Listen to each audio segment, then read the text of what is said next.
Sa mga babaeng mahilig magsuot ng maigsi dyan, tapos piling nyo lagi kayong nababastos. Suot-suot kayo ng maigsi, tapos hila kayo ng hila. Takit kayo ng takit. Tapos pag makatitig kami sa iyo, so kasalanan pa namin yun?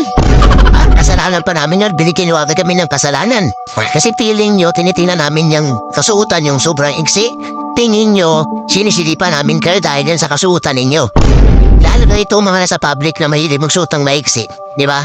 Para kung dadaan ka sa harapan niya, di ba?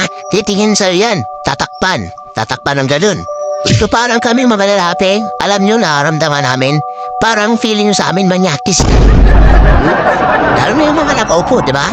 Pakita yung ganito ganyan. Dadaan kami mga lalaki ngayon. So magtatakip yan. Nagtatakip yan. So parang inusgan nyo kami, sa totoo lang. So manakapos kami sa paningin ninyo. Kaya kung gusto nyo respeto yung sarili nyo, irespeto nyo muna yung mga sarili ninyo. Susuot kayo ng maigsi, malamang titingnan talaga kayo ng karamihang mga lalaki dyan. Bakit? Kasi nagpakita kayo ng kayamanan nyo eh. Tapos sasabihin nyo, wala naman sa amin yan. Problema na ng mga boys yan. Tapos magpupos kayo, tapos pili nyo talaga ganito ganyan. Nababastos namin kayo. Eh kayo ito nagpakita eh. Hindi naman namin sinasadya yun. At sino bang may gusto? O di nandyan na yan, kaya ba hindi na tingnan? Mayaman pala. Yung iba hindi ng pantay. Yung iba tabingin eh. Medyo flat. Pero pilit na iniipit lang para may pakita sa amin. Actually kumbaga na-appreciate namin yun. Pero kung ganoon din kaming pagbintangan talaga, baka assuming lang talaga kayo. Wag ganun yung mindset ha, girls, wag ganun. Tapos sasabihin nyo, nasa lalaki yan. May mga lalaki talaga na bastos lang talaga. Mga lalaki talaga na mga manyakis talaga.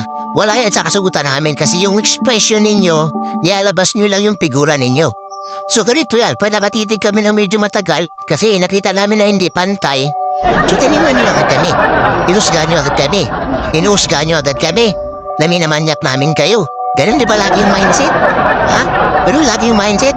Lalo na itong mga babae na ito na sa public ha. Ito sa public, kayo, tayo lang ha. Kung hindi nyo kaya dalhin niya mga kasutan ninyong maigsi, huwag nyo nang gawin. Magtrapal na lang kayo.